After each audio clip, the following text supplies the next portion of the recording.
Let's solve this question. Particle A of mass m has initial velocity v naught. After colliding with particle B of mass 2m initially at rest, the particles follows the path shown in the sketch at right below. Find theta. तो हमें ये situation दी गई है, एक मास है हमारा m, दूसरा है 2m, और जो पार्टिकल B है जो ऑफ मास 2m ये इनिशियली रेस्ट पे है. पार्टिकल A जो है वो कोलाइड करता है इसके साथ with initial velocity v not, और आफ्टर कोलिजन हम देख सकते हैं इस डायग्राम में कि B जो है वो angle 45 degree with x axis बनाता है और इधर चला जाता है, और जो पार्टिकल A है वो जो एंगल बनाएगा हमारा एक्स एक्सिस के साथ वो हमें कैलकुलेट करना है. तो इसमें नॉर्मल हम देख सकते हैं कि it's an problem of elastic collision. तो इसमें डायरेक्टली आप कंजर्वेशन ऑफ मोमेंटम और कंजर्वेशन ऑफ एनर्जी लगा सकते हो in X direction and Y direction, और ईजिली यहाँ पे एंगल हम निकाल सकते हैं. लेकिन एक और तरीका है इसको सॉल्व करने का क्वेश्चन का, वो है अगर हम सेंटर ऑफ मास फ्रेम से देखें इस सारे सिचुएशन को. ठीक है, तो सपोज हम वेलोसिटी निकालते हैं सेंटर ऑफ मास की, तो वो क्या हो जाएगी हमारी इनिशियल वेलोसिटी निकालते हैं अपन सेंटर ऑफ मास की, that is u centre of mass is equals to क्या हो जाएगी, m into V not plus 2m into 0 upon m plus 2m. Okay, जैसे हम सेंटर ऑफ मास का डिस्टेंस निकालते हैं वैसे ही हम वेलोसिटी निकालते हैं. तो u सेंटर ऑफ मास क्या हो जाएगा हमारा is equals to m v not upon 3m, and we can cancel m with m, and v centre of mass हमारा u सेंटर ऑफ मास जो है वो हमारा आ जाएगा v नॉट बाय 3. ओके, सो अगर हम वेलोसिटी देखें सेंटर ऑफ मास फ्रेम से तो हम देख सकते हैं कि जैसे नॉर्मली जो हम ऑब्जर्व करते हैं कि फ्रॉम लैब फ्रेम, तो मास m की अगर इनिशियल वेलोसिटी देखें इसको हम u बोल सकते हैं. इनिशियल वेलोसिटी u1 क्या हो जाएगा, u1 हो जाएगा सेंटर ऑफ मास फ्रेम की velocity cm plus velocity of u1 with respect to centre of mass frame. Okay, ये हम नॉर्मल रिलेटिव वेलोसिटी का फॉर्मूला हमने लगा दिया. तो यहाँ से हम क्या कर सकते हैं कि सेंटर ऑफ मास फ्रेम में हम वेलोसिटी निकाल सकते हैं इस मास की और इस मास की, दोनों की. सबसे पहले इस मास की निकाल रहे हैं हम, तो u1 डैश जो है वो हमारा क्या आ गया, u1 माइनस ucm. इससे हमारा क्या आ गया, u1 dash is equals to u1 क्या है हमारा इनिशियल v नॉट, तो हम लिखेंगे यहाँ पे v नॉट माइनस vcm क्या है हमारा v not by 3, which is equals to 2v not by 3. तो u1 डैश जो है वो हमारा हो गया 2v नॉट बाय 3. ओके, ये हमारी कंडीशन आ गई. ऑलराइट, अब क्या है कि हम u2 भी निकाल सकते हैं. तो u2 क्या हो जाएगा हमारा, u2 dash is equals to u2 minus ucm, which is equals to u2 क्या है हमारा 0 minus ucm is v not by 3. Therefore u2 dash जो है वो हमारा आ गया माइनस v नॉट बाय 3. अब जब हम सेंटर ऑफ मास फ्रेम से चीज़ों को देखते हैं तो क्या होता है कि हमारे पास एक कंडीशन आती है in elastic collision, that is m1 u1 dash is equals to m2 u2 dash is equals to m1 v1 dash equals to m2 v2 dash. सभी का जो मैग्नीट्यूड होता है हमारा, डायरेक्शन डिफरेंट हो सकती है but the magnitude of momentum हर बिफोर कोलिजन हर एक पार्टिकल का and after particle in centre of mass frame is equal. Okay, तो यहाँ से हम इजीली देख सकते हैं कि जैसे इस रिलेशन को आप लेके चलो कि mu1 एंड v1 को, तो यहाँ से m1 से m1 कैंसिल हो जाएगा, तो u1 dash is equal to v1 dash. तो हम यहाँ से क्या लिख सकते हैं कि v final dash v1 dash is equals to क्या हो जाएगा हमारा u1 dash which is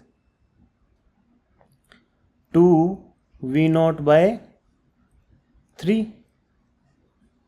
and similarly v2 dash क्या हो जाएगा हमारा magnitude of v2 dash, sorry ये हम इसको मैग्नीट्यूड फॉर्म में लिखेंगे। Okay, so magnitude of v1 dash is equals to this and magnitude of v2 dash is equals to v0 by 3। इसका मैग्नीट्यूड अगर लेंगे तो v0 by 3 हो जाएगा, ठीक है। ओके, तो ये हमारे पास सिचुएशन आ गई। ओके, अब हमें क्या पता है कि v2 का हमें एंगल पता है। v2 जो वेलोसिटी है इन लैब फ्रेम में हम इसको v2 बोलेंगे and centre of mass frame में ये v2 डैश हो जाता है, ठीक है। तो एक चीज़ और देख लेते हैं हम यहाँ पे कि सेंटर ऑफ मास फ्रेम में अगर हम वेलोसिटी देखें, एक रिलेशन और निकालते हैं यहाँ पे। अगर हम फाइनल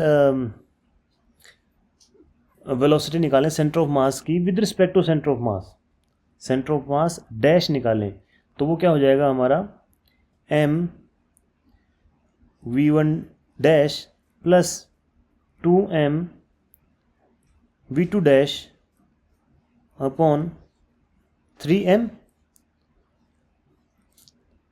और हमें पता है कि अगर हम सेंटर ऑफ मास की वेलोसिटी सेंटर ऑफ मास के रिस्पेक्ट में अगर निकाल रहे हैं तो वो वेलोसिटी ज़ीरो आएगी। अगर सेंटर ऑफ मास के फ्रेम से ही हम देख रहे हैं, हम वहीं पे बैठे हैं सेंटर ऑफ मास फ्रेम में और उसी की वेलोसिटी हम निकालना चाह रहे हैं, तो वो ज़ीरो होगी हमेशा। तो this will be zero, hence इससे हमारा क्या रिलेशन निकल के आएगा, v1 dash is equals to minus 2v2 dash. Okay, तो ये भी हमारा एक रिलेशन आ गया, ठीक है। अब हम क्या करेंगे, अब हमारे पास गिवन जो चीज़ है उससे हम देखेंगे। हमारे पास क्या दे रखा है कि जो v2 जो है, v2 जो वेलोसिटी है वो 45 डिग्री एंगल बना रहा है हमारा x के साथ। तो हम इसको कह सकते हैं कि v2 जो वेक्टर है वो क्या है, v2 cos 45 degree in x direction plus v2 sin 45 degree in y direction, ये हमारा v2 हो जाएगा। हमारे पास जो v सेंटर ऑफ मास है वो चेंज नहीं होगा, वो जैसे जो हमारा इनिशियल सेंटर ऑफ मास था वही वैल्यू रहेगी। देखिए u centre of mass will be equals to v centre of mass. Okay, ये चेंज नहीं होगा। पूरा सेंटर ऑफ मास का अगर हम मोमेंटम देखें तो वो कंजर्व रहेगा, तो मास से मास कैंसिल हो जाएगा, तो velocity of centre of mass will be equals to initial velocity of centre of mass will be equals to final velocity of centre of mass. तो v सेंटर ऑफ मास हमारा क्या आ जाएगा, v0 by 3 in i cap direction, जो हमारा initial था, ठीक है। अब देखो, अब हम इससे क्या कर सकते हैं कि v2 जो वेक्टर है हमारा इज इक्वल्स टू जो v2 डैश है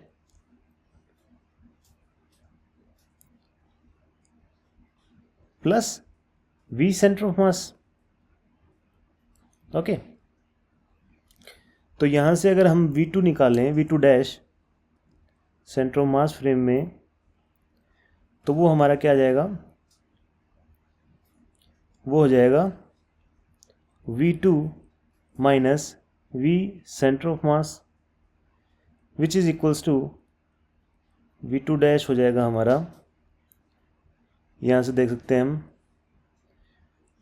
V2 cos 45 degree minus VCM क्या है, V0 by 3 I cap plus V2 sine 45 degree J cap. तो ये हमारा V2 डैश आ गया। ठीक है, अगर हम इसका मैग्नीट्यूड निकालें तो इसका मैग्नीट्यूड क्या हो जाएगा, मैग्नीट्यूड का स्क्वायर कर देते हैं हम। तो ऑलरेडी हमें मैग्नीट्यूड पता है V2 डैश का, हम देख सकते हैं कि यहाँ से V2 डैश का हमने मैग्नीट्यूड निकाल रखा था, दैट इज़ V0 बाय 3। और एक हमारा ये वेक्टर जो फॉर्म आ गई, यहाँ से भी हम मैग्नीट्यूड इसका इजीली निकाल सकते हैं, इसका स्क्वायर प्लस इसका स्क्वायर का अंडर रूट। और अगर उसका मैग्नीट्यूड का स्क्वायर करें तो हमारे पास क्या आ जाएगा, V0 square by 9 is equal to, जो हमारा मैग्नीट्यूड ऑलरेडी हमें पता है उसका स्क्वायर अगर हम करें तो इसका मैग्नीट्यूड का स्क्वायर, तो अंडर रूट नहीं आएगा उसमें, इसका हो जाएगा V2 cos 45 degree minus V0 by 3 square plus V2 square sine square 45 degree. Okay, ये क्या हो जाएगा हमारा, V0 square by 9 is equals to V2 square cos square 45 degree plus V2 square by 9 minus 2V0 by 3 V2 cos 45 degree and then plus V2 square sine square 45 degree. Okay, तो यहाँ से हम देख सकते हैं कि V0 स्क्वायर बाय 9 से V0 square by 9 cut जाएगा, यहाँ पे cos square 45 degree plus sine square 45 degree and V2 square common आएगा, तो ये तो हो जाएगा 1 sine square theta plus cos square theta. तो हमारे पास क्या बच जाएगा, 0 is equals to V2 square minus 2V0 by 3 V2 cos 45 degree. इसको फर्दर सॉल्व करोगे तो क्या आ जाएगा, V2 square is equals to 2V0 by 3 V2 cos 45 degree is 1 by root 2। और यहाँ से हमारा एक V2 से एक V2 कैंसिल हो जाएगा और फाइनली हमारा V2 जो है वो आ जाएगा यहाँ से अंडर रूट 2V0 बाय 3। तो ये हमारा V2 आ गया फाइनली। V2 अगर ये आ गया तो V2 की वैल्यू हम यहाँ पे रख सकते हैं फिर से, जो हमारे पास इनिशियली ये जो कंडीशन थी यहाँ पे हम रख सकते हैं और हमारा V2 डैश की जो वैल्यू है वो निकाल लेंगे। तो V2 डैश क्या हो जाएगा हमारा, V2 dash will be equals to vector form में वो हो जाएगा, V2 हमारा क्या निकला, अंडर रूट 2 बाय 3 V0।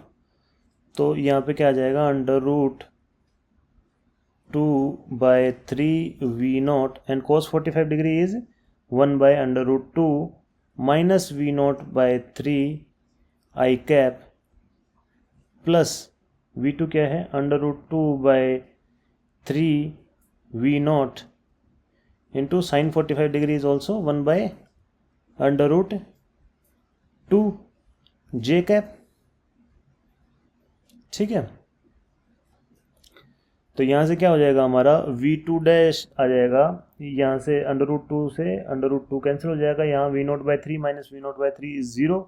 तो हमारे पास आ जाएगा V2 dash is equals to, ये भी अंडर रूट 2 से अंडर रूट 2 कैंसिल हो जाएगा, V0 बाय 3 J कैप। तो V2 डैश जो है हमारा, जो सेंटर ऑफ मास फ्रेम में सेकेंड पार्टिकल की जो वेलोसिटी है वो सिर्फ हमारी वाई डायरेक्शन में है। तो हमारा जो इनिशियल एक रिलेशन निकाला था हमने यहाँ पे, ये रिलेशन यहाँ से अगर हम देखें तो ये वेक्टर फॉर्म में है दोनों, अगर देखा जाए तो V1 डैश जो है which is equals to -2 V2 dash, तो यहाँ से हम V1 डैश निकाल सकते हैं। ठीक है, तो ये क्या हो जाएगा हमारा, V1 dash is equals to क्या आ जाएगा, -2v0/3 जे कैप, ये हमारा v1 डैश आ गया। अब v1 डैश को अगर हम वेक्टर सम के फॉर्म में लिखें, जो हमारा रिलेटिव वेलोसिटी का जो फॉर्मूला है उसमें लिखें, तो वो क्या आ जाएगा, v1 is equals to v centre of mass plus v1 dash. तो v1 हमारा क्या आ गया, v सेंटर ऑफ मास क्या था हमारा, v सेंटर ऑफ मास था हमारा v0/3 आई कैप प्लस v1 डैश क्या है हमारा, -2v0/3 जे कैप। तो हमारा जो फाइनल v1 जो आ गया वो आ गया वेक्टर फॉर्म में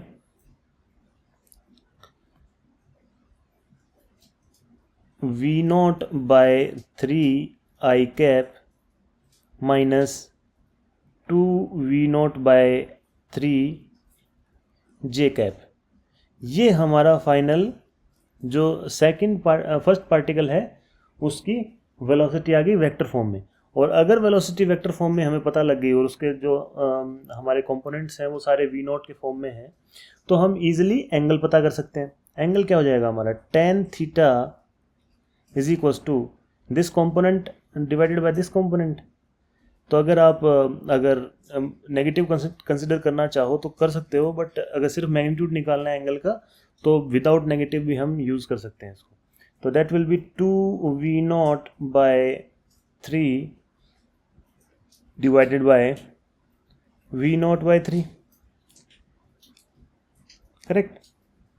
ये हो जाएगा हमारा v0/3 से v0/3 कैंसिल हो जाएगा and tan theta is equals to 2 आ जाएगा and theta is equals to tan inverse of 2 which is theta is equals to 63.43 degrees, which is our answer.